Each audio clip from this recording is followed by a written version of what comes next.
अस्सलाम वालेकुम, मेरा नाम सफ़ा मुश्ताक है और हम जो है वो इस वीडियो में पढ़ने जा रहे हैं क्लास 6 की science, the learning of science. Learning of science का हमारा चैप्टर नंबर 5 स्टार्ट करें, atom, molecules, mixture and compound. तो अब हम इसकी जो है ना एक इंट्रोडक्शन ले लेते हैं, एक समरी ले लेते हैं यहाँ पे कि हम इस चैप्टर में पढ़ने क्या जा रहे हैं, फिर उसके बाद जो है वो हम इसकी रीडिंग की तरफ चलेंगे।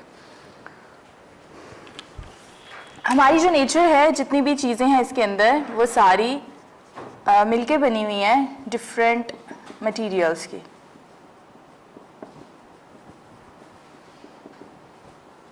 और उन डिफरेंट मटेरियल्स को तीन हालतें हैं उसकी, जिस हालत में पाए जाते हैं सॉलिड, लिक्विड और गैस, उसको हम बोलते हैं मैटर। हर चीज़ जो आपके इर्द गिर्द है, जो अपना वजूद रखती है, जो वॉल्यूम रखती है, जगह घेरती है, उसको हम क्या बोलते हैं? मैटर। इसका मतलब ये हुआ कि इस दुनिया में जितनी भी चीज़ें हैं वो सारी जो है वो एक सिंगल वर्ड मैटर से डोनेट जो है वो की जा सकती हैं। तो इस चैप्टर में हम जो है वो यही पढ़ने जा रहे हैं कि अदर थिंग्स मैटर के बारे में कुछ जो है कॉमन चीज़ें हैं। सबसे पहले मैटर जो है वो किससे मिलके बना होता है? मैटर मिलके बना होता है एटम से। एटम क्या है? किसी भी चीज़ को बनाने का जो बुनियादी इकाई है, जहाँ से कोई भी चीज़ स्टार्ट होती है, उसको एटम कहते हैं। जैसे कि लिविंग ऑर्गेनिज्म जो है उनकी बुनियादी इकाई सेल है। बिल्कुल इसी तरह से जितनी भी नॉन लिविंग चीज़ें हैं वो सारी एटम से मिलकर बनी है। इवन सेल भी जो है वो एटम से मिलकर बना होता है। हमारी बॉडी जो है वो अरबों खरबों जो है वो एटम से मिल जो है वो उस पर मुश्तमिल होती है। उसके बाद हम देखते हैं कि एटम के आगे से जो है तीन बेसिक पार्टिकल्स होते हैं जिनको सब एटॉमिक पार्टिकल्स कहते हैं, जिससे मिलकर बनते हैं इलेक्ट्रॉन, प्रोटॉन और न्यूट्रॉन। और हर एटम के अंदर एक स्पेसिफिक अमाउंट में इन तीनों की जो है वो ये इसी से हमें पता चलता है कि किस चीज़ का एटम है। हाइड्रोजन का है, कार्बन का है, ऑक्सीजन का है। किस बेस पे पता चलता है कि उसके अंदर इलेक्ट्रॉन और प्रोटॉन की तादाद जो है और न्यूट्रॉन की तादाद जो है वो कितनी है। इसके बाद जो एटम है ये अकेले नहीं रह सकते, यानी कि इंडिपेंडेंट है, वैसे पाए जाते हैं अकेले, लेकिन तब तक कि हमारे काम में नहीं आ सकते जब तक कि हम इसको ये किस में नहीं बदल जाते? मॉलिक्यूल में। तो मुख्तलिफ किस्म के एटम्स आपस में एक केमिकल बॉन्ड बना के तो किस हालत में आ जाते हैं? मॉलिक्यूल की हालत में। लाइक ये एटम है लेकिन दो मिल जाएंगे तो मॉलिक्यूल बना देगा H2O3, ओजोन। इवन कुछ मॉलिक्यूल्स ऐसे होते हैं जो एक जैसे एटम से मिलके बनते हैं, कुछ मॉलिक्यूल ऐसे हैं जो डिफरेंट एटम से मिलके बनते हैं। लाइक वाटर है, दो हाइड्रोजन है, एक ऑक्सीजन है, जहाँ पे मेंशन नहीं है वो वन एटम है। इसी तरह से कुछ बड़े भी हैं, जैसे ये ग्लूकोज है, अगेन डिफरेंट किस्म के एटम से मिलके बना हुआ है। तो इस तरह से है। उसके बाद जो है एटम और मॉलिक्यूल के दरमियान में हम फ़र्क देखेंगे, वो हम रीडिंग में पढ़ेंगे। अभी आपको कुछ अंदाज़ा हो गया इसका कि सिंगल जो है सिंगल एटम, और जब ये एटम कंबाइन करते हैं तो फिर ये क्या बना देते हैं? मॉलिक्यूल। तो इस तरह से उनकी प्रॉपर्टीज़ भी बदल जाती हैं, दोनों की अलग अलग है, उसको हम रीडिंग में देखेंगे इंशाल्लाह। उसके बाद जो है हम नेक्स्ट जो टॉपिक हमने बुक में पढ़ना है दैट इज़ एलिमेंट्स। एलिमेंट जो है ये एक तरह के एटम्स को बोलते हैं, लाइक ऑक्सीजन ये इसका एलिमेंट है, का हाइड्रोजन, यानी एक जैसे एटम्स को हम जो है वो एलिमेंट बोलते हैं और हम उनको जो है स्पेसिफिक सिंबल के साथ डोनेट करते हैं। अब हम ये भी पढ़ेंगे इस चैप्टर में कि हम जो है ये एटम्स के सिंबल्स कैसे यूज़ करते हैं। सिंबल हम इसलिए यूज़ करते हैं कि एक तो हमारी जो है वो जगह कम घेरी जाएगी, दूसरा हम छोटे से वर्ड से उस वर्ड को जो है वो गेस कर पाते हैं। अब कुछ वर्ड्स ऐसे हैं जिनके हमने असल नाम से, जैसे अभी ऑक्सीजन दिख रहा है आपको O से है, हाइड्रोजन दिख रहा है आपको इसका सिंबल H है, लेकिन जब हम सोडियम की बात करते हैं तो सोडियम का जो है ये Na है, क्योंकि ये इसका लैटिन वर्ड जिसमें ये डिस्कवर हुआ था नेट्रियम, उसमें इसका नाम था नेट्रियम, तो वहाँ से हमने इसका Na लिया हुआ है सिंबल। इसी तरह से कुछ और भी है कि वो जो उनकी डिस्कवरी के जो ज़ुबान है उसी नाम पे उसका रखा हुआ है, लेकिन ज़्यादातर ये इंग्लिश नेम है। ज़्यादातर जो एलिमेंट्स हैं वो उनके इंग्लिश नेम के ऊपर ही हमने जो है वो उनके सिंबल्स रखे हैं। तो हम जो है इसके बारे में देखेंगे। इसके बाद जो है वो हम देखेंगे कि एलिमेंट्स जो है वो दो तरह के होते हैं, एक होते हैं मेटल और एक है नॉन मेटल्स।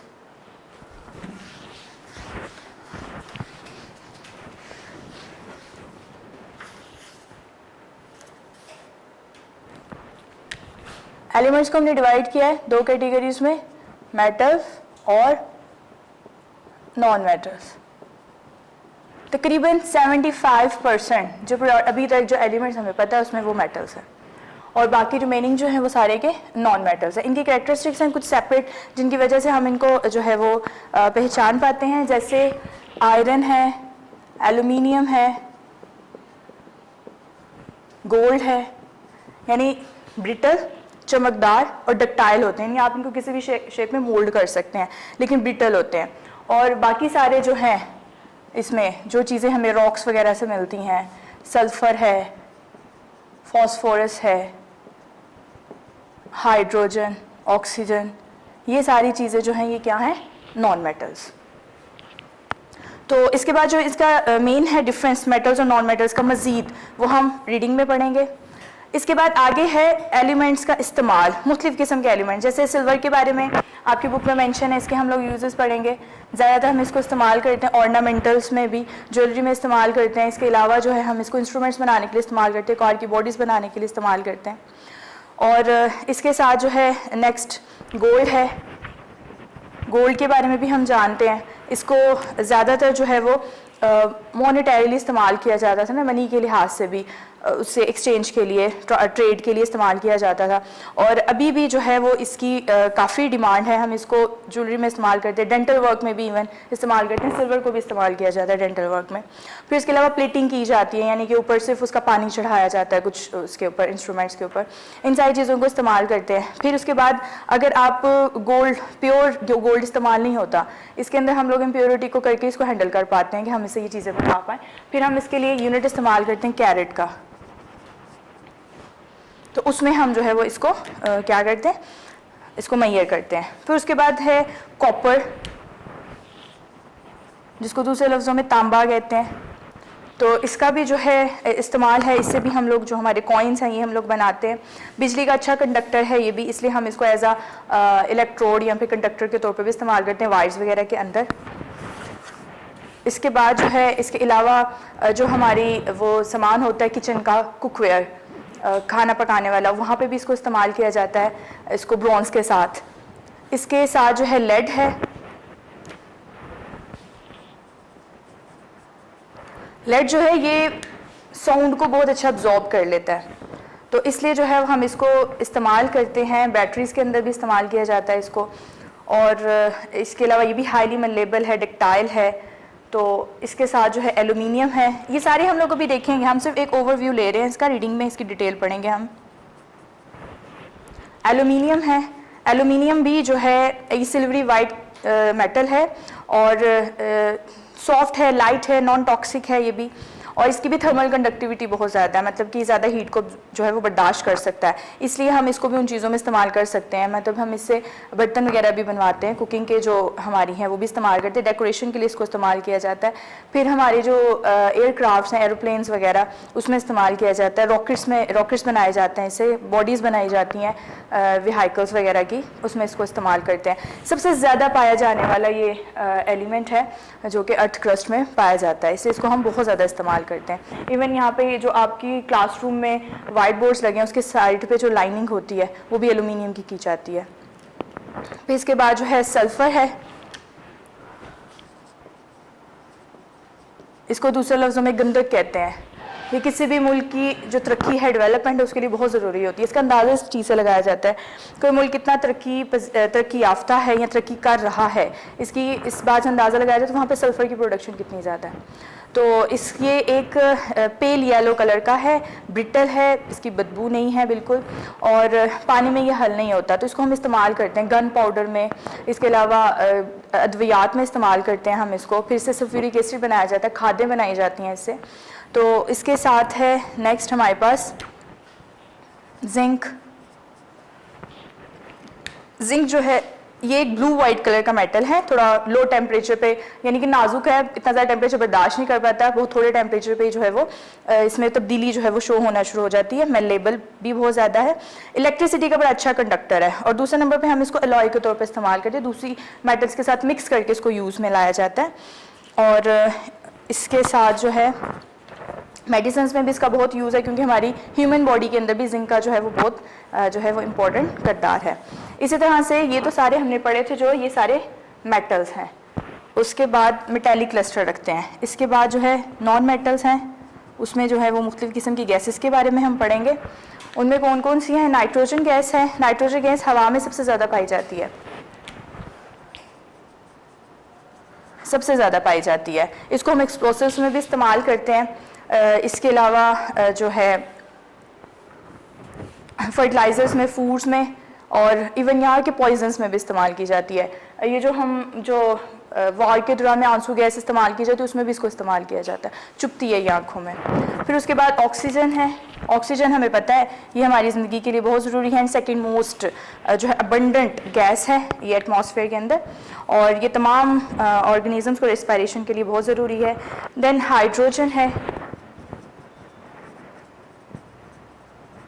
हाइड्रोजन भी ऑक्सीजन की तरह ज़रूरी है क्योंकि ये वाटर के साथ, वाटर के अंदर यही पाई जाती है। ऑक्सीजन के साथ जो है वो हाइड्रोजन कलरलेस होती है, ऑर्डरलेस होती है।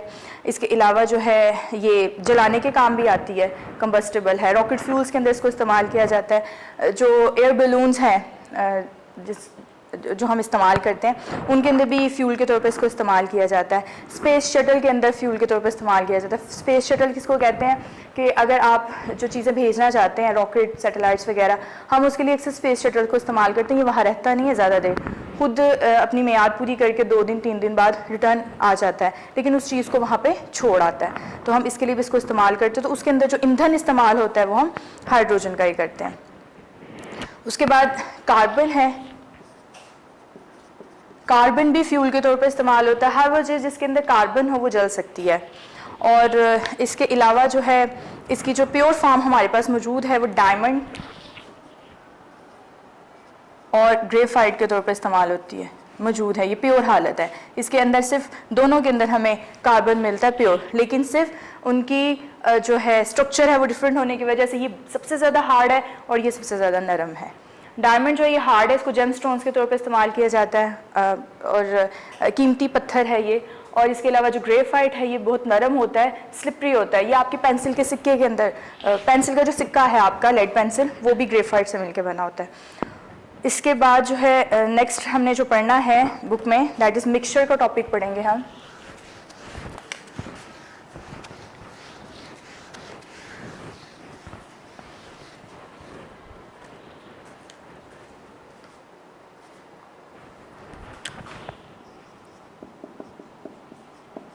मिक्सचर कहते हैं जब दो से ज़्यादा सब्सटेंसेस की मिक्सिंग को, मोर देन 2 सब्सटेंसेस जब आपस में मिक्स होते हैं, उनको मिक्स करते हैं, आप उसको मिक्सचर कहते हैं। फ़र्क क्या है इसके अंदर नो डेफिनेट मास, यानी कि कोई इस चीज़ की कंपल्शन नहीं होती कि इसके अंदर, मतलब आप जैसे फॉर एग्जांपल हम मिक्सचर तैयार करते हैं, हम शरबत तैयार करते हैं जिसके अंदर चीनी और पानी को मिक्स करते हैं, ये हमारा मिक्सचर तैयार हो जाएगा। लेकिन हम इसके अंदर चीनी के दानों को गिन के नहीं डालते कि इतने डलेंगे, बस अपने टेस्ट के मुताबिक इसको जो है वो पानी के अंदर मिक्स करते हैं। और इसके अलावा यानी कि इसका कोई इसके अंदर डेफिनेट मास नहीं है, कोई इसकी डेफिनेट मास नहीं होता। इसके अलावा जो है हम इसको फिज़िकल मेथड इस्तेमाल करके इसको सेपरेट भी कर सकते हैं, यानी दोबारा आपने उसमें से चीनी और पानी अलग करना तो किया जा सकता है, फिजिकली भी किया जा सकता है। दूसरा ये कि इसके जो कंपोनेंट्स होते हैं ना वो मिक्स नहीं होते, मतलब मिक्स से मुराद ये है कि अपनी आइडेंटिटी रखते हैं। आपको पी के पता चल जाएगा कि इसके अंदर चीनी है या इसके अंदर नमक है या क्या चीज़ है, टेस्ट से ही आपको पता चल जाएगा, यानी कि वो आइडेंटिटी अपनी जो है वो बरकरार रखते हैं। ये मिक्सचर में और कंपाउंड में फ़र्क कह रही हूँ, कंपाउंड अभी हम आगे देखेंगे। हम डेली रूटीन में बहुत ज़्यादा मिक्सचर्स इस्तेमाल करते हैं, जैसे सैलड है, उसके अंदर आप मुख्तलिफ़ किस्म के वेजिटेबल्स, फ्रूट्स भी ऐड करते हो, फिर ऊपर अपनी मर्ज़ी से मुख्तलिफ़ चीज़ें जैसे जैसे आपको चाहिए होती हैं आप उसके अंदर डाल लेते हो। फिर इसके अलावा साल्टी वाटर है, उसमें भी आप नमक के दाने ज़ाहिर है या पानी के कतरे गिन के नहीं डालते, अपनी मर्ज़ी से जितना आपको चाहिए होता है आप डालते हो। फिर सबसे बड़ी एग्जांपल हमारे पास एयर है। एयर में मुख्तलिफ़ किस्म की गैसेस है, नाइट्रोजन है, ऑक्सीजन है, कार्बन डाइऑक्साइड है, तो ये सारी की सारी गैसेस भी जो है वो यहाँ पे मिक्सचर है। फिर कुछ डस्ट पार्टिकल्स में ऐड हो जाते हैं, इम्प्योरिटीज़ ऐड हो जाती हैं, पोल्यूशन ऐड हो जाती है, तो वो भी एक हमारे पास क्या है, मिक्सचर है। तो बुक में जो हमने पढ़ेंगे मिक्सचर किस तरह से, आइसक्रीम जो आप खाते हो, मिल्क, लेमोनेड,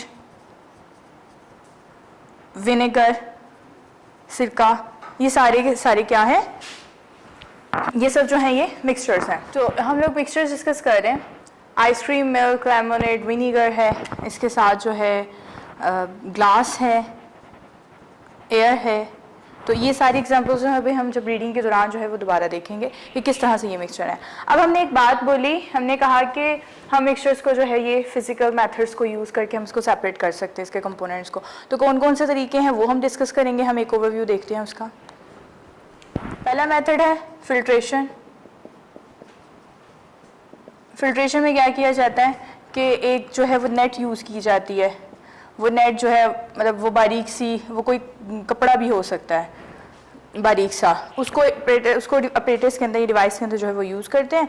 और उससे फिर क्या होता है कि जो इनसॉल्युबल पार्टिकल्स होते हैं, इनसॉल्युबल कौन से कि जो उसके अंदर हल नहीं हुए, वो मिक्सचर के अंदर हल नहीं है, वो सेपरेट आउट हो जाते हैं और जो लिक्विड है, वाटर है, वो फिर नीचे जो है वो साफ चला जाता है। तो ये एक तरीका है फिल्ट्रेशन का जो हम अपनाते हैं। इसके डेली लाइफ में भी एग्जांपल्स हैं हमारे पास जो हम यूज़ करते हैं। जैसे हम टी स्टेनर यूज़ करते हैं, चाय उसमें से जो पत्ती है उसको सेपरेट करने के लिए, that is example of the filtration. फिर इसके अलावा सबसे बड़ी हमारे पास जो हेयर हमारे मौजूद होते हैं इन आर नॉस्ट्रिल्स, हमारे नाक में जो बाल छोटे छोटे मौजूद हैं, ये भी फिल्ट्रेशन करते हैं। ये फिल्ट्रेशन कैसे करते हैं कि जो डस्ट के पार्टिकल्स हैं हवा के अंदर, जब हम इनहेल करते हैं हवा को तो ये उसको उसमें से जो डस्ट के पार्टिकल्स हैं उसको क्या करता है, पीछे रोक लेता है, उसको रोक लेता है और जो साफ हवा है वो फिर अंदर क्या हो रही होती है, इनहेल हो रही होती है। तो ये हमारे पास जो है एक एग्जांपल। इसके अलावा गाड़ियों में भी इस्तेमाल किए जाते हैं फिल्ट्रेशन को। उनके अंदर ऑयल और एयर होती है, तो उसमें से जो अनवांटेड पार्टिकल्स होते हैं, इंजन उसको जो है वो फिर बाहर एक्सपेल आउट कर देता है और बाकी को इस्तेमाल करता जाता है। फिर इसके बाद दूसरी टेक्निक इस्तेमाल की जाती है, दैट इज़ इवेपोरेशन। इवेपोरेशन में क्या होता है कि जो लिक्विड है उसको इवेपोरेट करवा दिया जाता है, वो बुखारात बन जाता है, उड़ जाता है और उसके अंदर जो सोल्यूट है वो रिमेनिंग पीछे सॉलिड फॉर्म में रह जाता है। इसकी एग्जांपल हमारे पास है कि हम जो साल्ट निकालते हैं ना सी वाटर में से, वैसे आप इसको ऐसे एग्जांपल कर सकते हैं। कैसे, आप एक साल्टी वाटर लें, यानी कि ऐसा वाटर जिसके अंदर साल्ट मिक्स है, उसको एक पैन में ले लें, ठीक है। उसको पैन में लेके उसको लोअर हीट देते जाएं, हल्की सी आप हीट देते जाएंगे उसको, लेकिन मिनिमम अमाउंट में, मतलब लोअर रखना है। तो वो क्या होगा कि जो पानी है वो बुखारात बन जाएगा और पीछे जो नमक है वो वापस उस पैन में रह जाएगा। तो इस टेक्निक को इस्तेमाल करते हैं हम सी वाटर में से, समंदर का जो पानी है उसमें से नमक निकालने के लिए। कैसे करते हैं कि हम ना एक शैलो यानी कि गहरा सा वो लेते हैं हम बर्तन, जो डिवाइस है उसके अंदर हम वो पानी रखते हैं और सूरज की रोशनी देते हैं, ठीक है। सनलाइट मिलती है उसकी, और सनलाइट से क्या होता है कि जो पानी है वो एपोरेट हो जाता है और पीछे जो नमक है वो फिर उसमें रह जाता है। इस तरह से हम वहां से नमक हासिल करते हैं। तो इवेपोरेशन की टेक्निक हो गई। इसके बाद जो थर्ड हम पढ़ेंगे that is the distillation.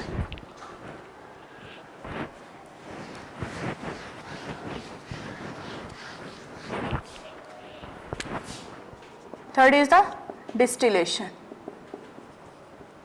Distillation एक ऐसा प्रोसेस है जिसकी बेस बॉइलिंग पॉइंट है। हम इसके अंदर मुख्तलिफ चीज़ों को सेपरेट आउट करते हैं on the basis of the boiling point की मदद से। दो किस्म की डिस्टिलेशन होती हैं, एक है सिंपल डिस्टिलेशन और जो दूसरी है उस डिस्टिलेशन का जो नाम है फ्रिक्शनल डिस्टिलेशन। तो जो सिंपल डिस्टिलेशन है इसके अंदर हम उन चीज़ों को सेपरेट आउट करते हैं जिनका बॉइलिंग पॉइंट काफ़ी डिफरेंट होता है एक दूसरे से, तो इजीली वो अलग हो जाते हैं। यानी एक मिक्सचर है, आप उसको बॉईल करवाते हो तो जिसका बॉइलिंग पॉइंट जैसे जैसे टेम्परेचर बढ़ता जाएगा तो जिसका भी बॉइलिंग पॉइंट नज़दीक है वो बॉईल होकर सेपरेट आउट होता जाएगा, बाकी चीज़ फिर रह जाएगी, फिर उसको बॉईल किया जाएगा। लेकिन फ्रिक्शनल डिस्टिलेशन में उनको किया जाता है जिनका बॉइलिंग पॉइंट तकरीबन ऑलमोस्ट सेम होता है, थोड़ा सा फर्क है, तो उसको फिर डिफरेंट टेक्निक्स ज़्यादा इस्तेमाल किया जाता है। अच्छा, अब जो सिंपल है डिस्टिलेशन वो तो हम नॉर्मली करवाते हैं, लेकिन जो फ्रिक्शनल डिस्टिलेशन है इसको करवाया जाता है क्रूड ऑयल, पेट्रोलियम जो हमें ज़मीन से मिलता है पेट्रोल, उसके अंदर से तकरीबन सैकड़ों की तादाद में मज़ीद कंपाउंड्स होते हैं और उनको हम फिर इस टेक्निक को इस्तेमाल करके जो है वो सेपरेट आउट करते हैं। रिफाइनरीज में, ऑयल रिफाइनरीज में ये काम किया जाता है। इसके बाद अगली हम जो फोर्थ वाला पढ़ेंगे दैट इज़ अ सब्लिमेशन पढ़ेंगे। अब सब्लिमेशन में क्या होता है, इसके अंदर हम एक सॉलिड को डायरेक्टली कन्वर्ट कर देते हैं गैस में, without liquid, without the conversion of the liquid, liquid में कन्वर्ट किए बगैर, क्योंकि सॉलिड पहले लिक्विड में मेल्ट होगा ना और फिर वो गैस बनेगा। लेकिन हम सब्लिमेशन का प्रोसेस इस तरह से करवाते हैं कि सॉलिड चीज डायरेक्ट गैस में इतना हीट देते हैं उसको कि डायरेक्ट वो किस में बदल जाए, गैस में। तो ये भी हम देखेंगे प्रोसेस की किस तरह से कराया जाता है। फिर इसके बाद fifth and the last method is the paper chromatography. Paper chromatography में क्या किया जाता है कि सेपरेट आउट किए जाते हैं ऐसे 2-3 पार्टिकल्स जिनको हमने मिक्स किया है। किस वजह से? एक तो उनके साइज मॉलिक्यूल्स के डिफरेंट होने की वजह से उनकी स्पीड के डिफरेंट होता है। जैसे हम फॉर एग्जांपल हम ये काम करते हैं, इंक, डिफरेंट कलर्स की इंक मिक्स की जाती है, जैसे रेड, ब्लू और ब्लैक, ये 3 कलर्स को जो है वो मिक्स कर दिया जाता है एक ड्रॉप में, यूं इसको तीनों कलर्स को, और इसी तरह से रेड को भी एक मिक्स कर दे, बिल्कुल। तो हमारे पास क्या बनता है, हम इस एक हमारे पास मिक्सचर बन गया इसका। हम इसमें से दोबारा से रेड, ब्लू और ब्लैक कलर सेपरेट कर सकते हैं with the help of the paper chromatography. क्योंकि इसमें क्या होता है कि इन तीनों की जो कलर की स्पीड है और मॉलिक्यूल्स का साइज है वो डिफरेंट है आपस में, तो इनकी स्पीड भी अलग होगी, ये अलग हो जाते हैं। अब इसको हम इस्तेमाल करते हैं अक्सर ब्लड टेस्ट में। जब ब्लड टेस्ट किया जाता है उसमें हम ये टेक्निक इस्तेमाल करते हैं। फिर इसके अलावा यूरिन टेस्ट में, तभी तो हमें पता चलता है कि क्या क्या चीज़ें जो है हमारा जब यूरिन टेस्ट किया जाता है तो उसमें क्या क्या चीज़ें मौजूद हैं, कितनी कितनी क्वांटिटी में मौजूद हैं, ये सारा अंदाज़ा हम इन्हीं टेस्ट के जरिए लगाते हैं। उसके बाद ये था about the mixture and the method through which we can separate the components of the mixture. अब हम देखते हैं अबाउट द कंपाउंड।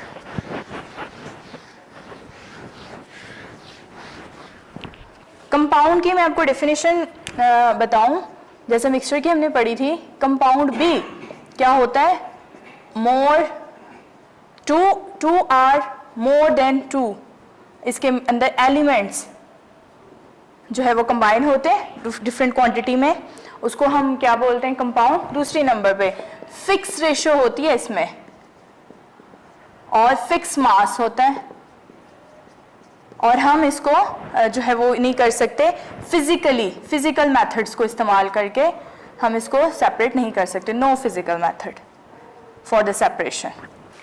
इसकी मिसाल क्या है, जैसे देखें हमने वाटर बनाना है, तो आप क्या करोगे, हमें 2 एटम हाइड्रोजन के और 1 एटम ऑक्सीजन का चाहिए, तो ही हमारे पास वाटर बनेगा। अगर हम 1 ले लेते हैं इसका, 2 ले लेते हैं इसके, हमारे पास वाटर नहीं बनेगा। या फिर अगर हमारे पास 2 ही इसके लेकिन हम ऑक्सीजन को भी 1 की जगह 2 कर लेते हैं, तो भी हमारे पास वाटर जो है वो नहीं बनेगा, उसकी नेचर क्या हो जाएगी, चेंज हो जाएगी। तो इस तरह से ये हमारे पास एक कंपाउंड है। इसी तरह से हमारे पास एग्जांपल्स हैं, कार्बन डाइऑक्साइड है, C6H12O6, ग्लूकोज है। तो इन सब की अगर आप एक भी एटम की तरतीब बदल देंगे तो वो नहीं बनेगा, तो ये कंपाउंड है हमारे पास। तो ये फर्क है मिक्सचर और कंपाउंड में। मिक्सचर में 2 सारी चीजें होती हैं लेकिन कोई फिक्स मास नहीं, कोई फिक्स रेशियो नहीं है उनकी, और आप उसको सेपरेट भी कर सकते हो फिजिकल मेथड से, लेकिन इसका फिक्स मेथड है, फिक्स मास है, फिक्स रेशियो है। और दूसरे नंबर पे आप इसको फिजिकल मेथड यूज करके सेपरेट आउट भी हम इसको नहीं कर सकते। तो कंपाउंड्स हमारे पास कौन कौन से हैं, साल्ट है, वाटर है, चॉक है, और इनका केमिकल फॉर्मूला, जिसका केमिकल फॉर्मूला होता है, दूसरी जो इसकी निशानी है वो कंपाउंड होता है। इसके बाद जो है डिफरेंस हम देखेंगे बुक में दोबारा से एलिमेंट और कंपाउंड में, इसी तरह से डिफरेंस हम देखेंगे कंपाउंड और मिक्सचर का। एंड द लास्ट इज हम देखेंगे level of carbon dioxide in nature के अंदर कार्बन डाइऑक्साइड का लेवल है जो वो किस तरह से बढ़ गया और उसकी वजह से हमें क्या क्या नुकसान हो रहे हैं। तो इस वीडियो में इतना ही, ये समरी हमने जो है डिस्कस की है। इसके बाद हम जो है वो नेक्स्ट वीडियो के अंदर इसकी रीडिंग स्टार्ट करेंगे इंशाल्लाह। अल्लाह हाफिज। वीडियो पसंद आई तो लाइक करें, अपनी राय कमेंट करें। ऐसे ही मजीद वीडियोस के लिए हमारा चैनल सब्सक्राइब करें और बेल का आइकन दबाएं ताकि आपको हर वीडियो का नोटिफिकेशन मिलता रहे।